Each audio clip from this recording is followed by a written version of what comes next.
Pois muito bem, voltamos. Vamos falar agora de fundações, que é outro tipo de pessoa jurídica que costuma cair nas provas de direito civil, tá? Vamos lá. Fundações. Aqui nós estamos falando de fundações privadas. Existem também as fundações públicas, que vocês vão ver lá com o professor de direito administrativo. O que é a fundação? A fundação, ela já tem ela não é uma associação de pessoas, ela é uma associação de bens, ela é um complexo de bens, um patrimônio que foi deixado para uma determinada finalidade. Ele tem uma vinculação, ele tem uma afetação, é uma outra palavra que pode aparecer na sua prova para tentar te confundir. Afetação. Quer dizer, ele tem uma destinação, ele serve para um determinado fim. Quais esses fins? O Código Civil, lá no parágrafo, parágrafo único do 62, traz alguns desses fins que costumam aparecer em prova, tá? Assistência social, cultura, educação, saúde, meio ambiente, pesquisa científica, promoção da ética e cidadania, atividades religiosas. Eu posso criar uma fundação religiosa? Posso, tá? Uma fundação de pesquisa científica? Sim, posso. Então veja que o objeto da fundação é um pouquinho mais restrito. É um pouquinho mais restrito, tá bom? Criação da fundação. E é aqui que está o coração da questão. Isso daqui ligado com o próximo. Primeiro, para criar, é um patrimônio que está sendo destinado. Alguém está destinando. Essa pessoa pode destinar indo lá no cartório fazendo uma escritura pública, ou através de um testamento bonitinho, bem feito, vai juntar esses bens, vai falar, ó, esses bens aqui serão destinados para a fundação tal, com o objetivo tal. Perfeito. É aqui que cai. Quem é que vai fiscalizar essa fundação? Porque uma coisa importante, voltando, é que essa destinação, essa afetação da fundação, ela sempre tem esse caráter público. É como se fosse o próprio ente público promovendo alguma. Está funcionando como se fosse o poder público. Não é poder público, mas como se fosse. Tem essa finalidade. Então, se está funcionando como ente público, mesmo não sendo, é só um jeito. O que eu estou falando aqui é só para você entender, tá bom? Para você não confundir. Não que necessariamente tecnicamente seja correto. Se está funcionando dessa forma, tem que haver fiscalização. Porque, né, a gente sabe, tem pessoas interesseiras, é um patrimônio, tem dinheiro ali, tem coisas ali. Quem vai fiscalizar? O Ministério Público. Veja, quando a gente fala de empresas públicas, quando a gente fala de autarquias, fundações públicas, setores da administração, quem fiscaliza? A própria administração, um controle que a gente chama de controle interno, e o Tribunal de Contas. Beleza. E quando é privado? Quando é privado, o Ministério Público assume esse papel. Então, nas fundações é essencial o papel do Ministério Público e isso é cobrado nas questões. Então, quando a pessoa que está destinando o patrimônio vai lá e registra e quer formar essa fundação, o Ministério Público tem que aprovar esse estatuto. Tem que passar pelo Ministério Público para ser aprovado. Se a pessoa destinou o patrimônio, mas não fez ainda o estatuto e passado um tempo não fez o estatuto, o Ministério Público vai fazer esse estatuto, vai criar esse estatuto, porque agora virou interesse público. E durante o funcionamento, a fiscalização é do Ministério Público. Ele vai lá ficar fiscalizando, velando por tudo que está rolando ali naquela fundação. Vou alterar o estatuto, eu quero fazer uma alteração, os gestores aqui da fundação precisam fazer uma alteração. Beleza, vai ter que ter votação. 2/3 dos administradores têm que aprovar essa modificação, então, ou seja, um quórum qualificado de 2/3 dos administradores da fundação aprovando, e depois ainda vai para o Ministério Público aprovar. E aí, o Ministério Público tem 45 dias para aprovar, e se ele não aprovar, aí os diretores, os administradores podem mandar via judicial para que um juiz suprima essa necessidade da aprovação do Ministério Público, tá certo? Lembrando, detalhezinho básico, porém muito importante, que quando vai haver alteração no estatuto, isso não pode comprometer a finalidade, desvirtuar aquela fundação, tá bom? Beleza, e se eu for extinguir a fundação? A extinção acontece um pouquinho parecido com a associação. A diferença é que não tem as cotas, não vai haver cotas, porque aqui na verdade é um conjunto de patrimônio. E esse patrimônio vai ser incorporado em outra fundação também, de igual ou semelhante finalidade, ou se houver uma outra disposição desse patrimônio constituída lá na escritura pública, lá no estatuto, tudo aprovado, bonitinho, tá certo? Outras formas de extinção é se de repente a finalidade se tornar ilícita, a finalidade da fundação se tornar ilícita, que é muito pouco provável, mas se ela se tornar uma finalidade impossível ou inútil, aí não tem mais a razão de existir. Ou seja, se a fundação perdeu o seu objeto, se ela perdeu o seu objeto de ser, ela vai ter que ser extinta. E aí o patrimônio vai ter que ter essa destinação também afetada, tá bom? E aqui agora vem o elemento que mais cai na prova para vocês. É um dos que mais cai, tá aqui. Desconsideração da personalidade jurídica. Igual a gente falou lá, da tia Joana, da dona Maria, lá no Boulos Tatuí. Criaram a empresa, registraram. Agora sim, agora eu tenho uma personalidade jurídica. Titular de direitos e obrigações. Beleza. Se acontecer algum problema e tiver que ser executada, por exemplo, um credor, o cara que vende farinha, não recebeu o dinheiro, quer executar, vai executar quem? Agora vai executar a Boulos Tatuí. Dona tia Joana e Dona Maria, o patrimônio delas não se mistura, a menos que haja um abuso. Haja um abuso de personalidade jurídica.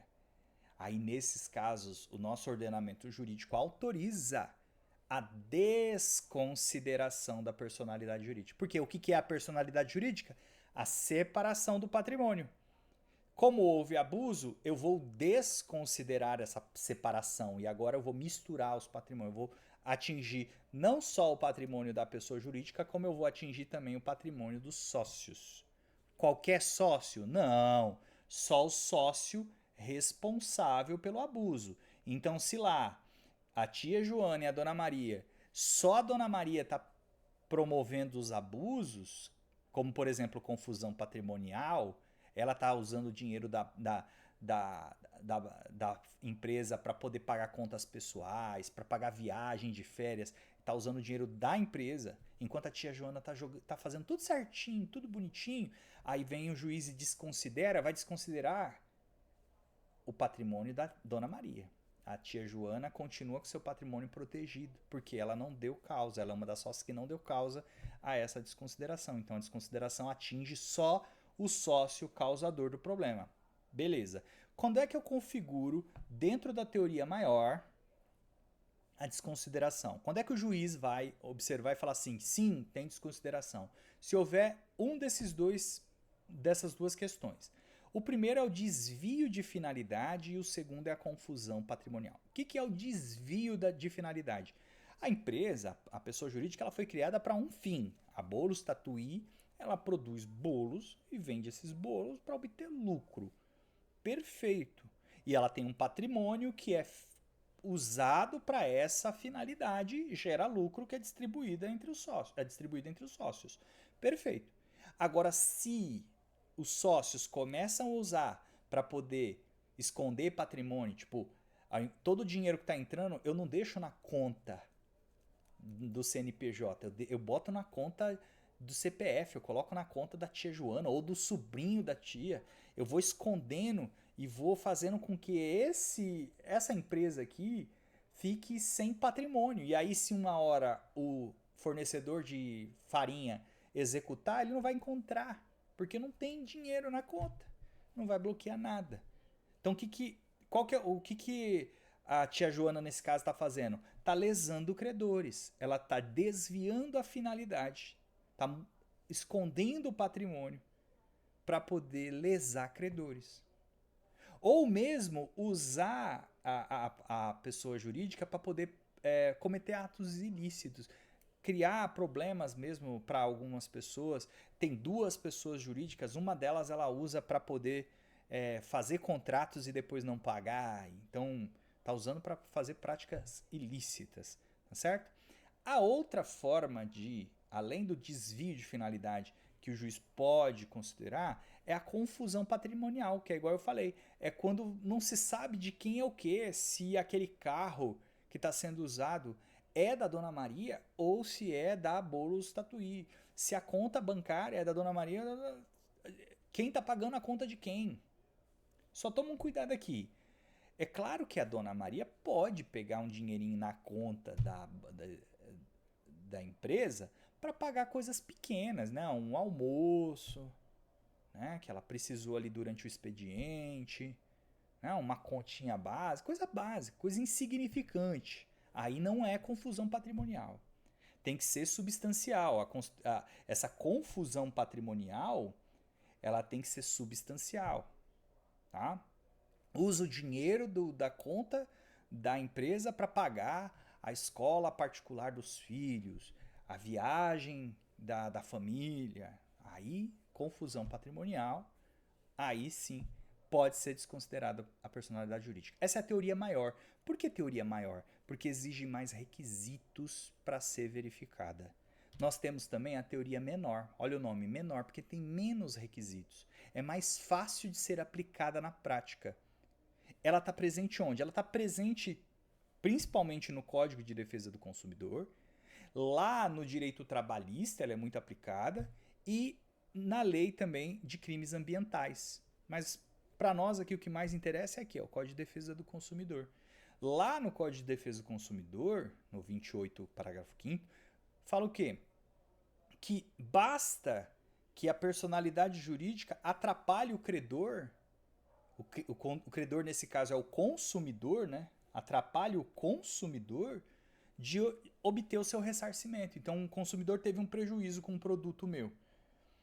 E aí eu crio uma série de barreiras, escondo o patrimônio de alguma forma. De alguma forma, a pessoa jurídica não está sendo uma barreira para eu pagar, para que aquele credor tenha o crédito dele. O juiz simplesmente decreta que aí eu não preciso observar se é confusão patrimonial, se é abuso de personalidade. Não, o juiz nem observa isso. É simples. Tentou executar a empresa, não conseguiu chegar no patrimônio da empresa para poder pagar o credor, desconsidera. Teoria menor, é mais fácil, é mais flexível, tá bom? Isso acontece também lá na lei de crimes ambientais, né? Quando a empresa ela foi condenada porque poluiu e aí tem que indenizar para poder ressarcir, para poder reaver os prejuízos do meio ambiente. E não estão conseguindo executar. Desconsidera e vai para o patrimônio dos sócios, tá bom? E aí chegamos aqui nos exercícios. Vamos lá. Eu não lembro a banca desse concurso aqui, esqueci de colocar aqui para vocês, mas ó, em relação ao conceito de pessoa jurídica, assinale a alternativa correta. Somente empresas, somente, quando começa com somente, você presta atenção nesse advérbio, hein? Somente empresas privadas podem ser consideradas pessoas jurídicas? Não, né? Eu tenho pessoas jurídicas de direito público, uma autarquia, o INSS é uma pessoa jurídica de direito público, uma fundação pública, um município, o Estado são pessoas jurídicas de direito público, então não é somente empresas privadas, tá? Detalhe, também não é só empresas, né? Eu tenho associações, eu tenho fundações, etc. Entidades religiosas, eu tenho partidos políticos, tudo são considerados pessoas jurídicas. Pessoas jurídicas possuem direitos e deveres. Opa! Direitos e deveres distintos, diferentes dos membros individuais, ou seja, dos associados, dos sócios, dos administradores. Ou seja, o que ele está falando aqui? Separação do patrimônio. Opa, isso é verdade? É verdade, não é? Quando eu penso no conceito de pessoa jurídica, é exatamente essa separação patrimonial. Então é a B. Mas vamos ver as outras porque estão erradas. Pessoas jurídicas não podem ter bens. Morreu aqui. Em seu nome, sim, se elas são pessoas, depois de ter sido registrada bonitinho, porque se for sociedade de fato, lembra? A tia Joana e a dona Maria, antes de registrar a Bolos Tatuí não podia ter bens, porque ela não era pessoa. Agora, depois de registrada, já virando pessoa jurídica, aí sim, pode ser titular de direitos e obrigações. Então, a C está errada. D. As pessoas jurídicas de direito público incluem apenas a União e os estados? Não, né? União, estados, Distrito Federal, municípios, todos são pessoas jurídicas de direito público. Autarquias, administração indireta, mas continua sendo de direito público. Fundações públicas, são pessoas jurídicas de direito público. Sociedades de economia mista e empresas públicas já são de direito privado, apesar de ter uma regulamentação toda voltada na administração pública, que aí o professor de administrativo vai falar com vocês, né? Então tá errado por isso. Não é apenas a União e os estados. E pessoas jurídicas de direito privado incluem somente as sociedades empresárias. A gente já viu, né? Direito privado, pessoa jurídica de direito privado. Nós temos quem? Associações, fundações privadas, entidades religiosas, sindicatos, partidos políticos, e alguns outros que agora me fugiu aqui da mente. Então não é a E, né? É a B. É a B. Tá certo? Vamos pro próximo. FGV. Então, FGV. Cadê minha caneta? Minha caneta caiu aqui. Vamos lá. Oswaldo fez... Não, peraí. Deixa eu achar essa caneta aqui. Achei, vamos lá. FGV fala assim: Oswaldo fez seu testamento quando ainda era bem jovem, fazendo constar dele a determinação de que certos bens de sua propriedade deveriam ser destinados após a sua morte à criação de uma fundação. Lembra? Fundação é um conjunto, é um patrimônio de bens para uma determinada finalidade, né? Voltada a apoiar a educação infantil na cidade onde morava. Então, com finalidade educacional, interesse público. Tendo vivido muitos anos, quando Oswaldo veio a falecer, apurou-se que ele fez por testamento, né? Testamento. Ah lá, então, depois da morte dele, os bens dele iriam para essa fundação. Apurou-se que, embora todos os bens deixados por ele para a criação da fundação ainda pertencesse a ele no momento da morte, seu valor havia depreciado drasticamente ao passar do tempo, de modo que se tornou totalmente insuficiente para a constituição da pessoa jurídica. Então, quer dizer, não tem bem suficiente para constituir a fundação. Vai fazer o quê? Vai pegar esses bens e o que faz com esses bens que ainda existem, mesmo sendo insuficientes? Então, considerando, previu o testamento, quando isso em depreciação, tá. Não deve ser constituída. Então, quer dizer, não tem um bem suficiente. Vou constituir mesmo assim? Acho que não, né? Não dá para constituir, já que não tem um patrimônio. E os bens destinados a ela no testamento devem ser revertidos em favor dos herdeiros. Aí você fala assim, pô, que maneiro, né? Seria isso mesmo, porque já que eu não vou fazer a fundação, os bens vai lá e divide para os herdeiros. Mas não. Lembra que quando não rola a fundação, quando eu tenho que dissolver uma fundação ou qualquer coisa, os bens vai para outra de igual finalidade? Então, pode ser constituída? Não, não pode ser constituída, eu não tenho patrimônio suficiente. Deve ser constituída? Não, eu não tenho patrimônio suficiente. Vai pela lógica, né? Pode ser constituída? Vamos ver as outras, não. Pode ser constituída, mas deve necessariamente constar de seu estatuto a previsão de uma atividade que proporcione renda para a pessoa jurídica, não. deve ser constituído com os bens a ele devidamente, né? E o acréscimo de outros bens da herança. Não posso tirar da herança e colocar na fundação para poder complementar, né? Não faz sentido. Não deve ser constituída, beleza, até aqui tá certo. E os bens destinados a ela no testamento devem ser incorporados a outra fundação que se destine e propõe a finalidade igual ou semelhante. Essa alternativa, tá bom? Essa é a lógica. Por mais que as outras, principalmente a A, pareceu tentador, não é ela que prevalece. CESP, vamos lá. De acordo com o Código Civil, o abuso de personalidade, vai falar de personalidade de desconsideração, hein? Apto a caracterizar hipótese que justifique sua desconsideração é identificado pela presença. Então, o que eu preciso para caracterizar um abuso de personalidade jurídica? Lembra que tinha 2 critérios? Tinha 2 questões?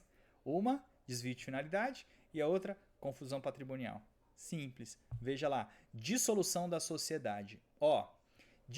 Vocês vão ver algumas questões que falam para vocês de dissolução irregular, quer dizer, tipo, o cara foi lá de maneira irregular e dissolveu a sociedade, e isso já é suficiente para caracterizar a desconsideração. Não. Essa dissolução irregular só vai ser fundamento para a desconsideração da personalidade jurídica se ela foi feita para fraudar credores. Se eu comprovar que foi feita para fraudar credores. Se não, a dissolução em si não caracteriza. A mesma coisa, só para fazer um adendo que eu não falei lá atrás, a existência de grupo econômico.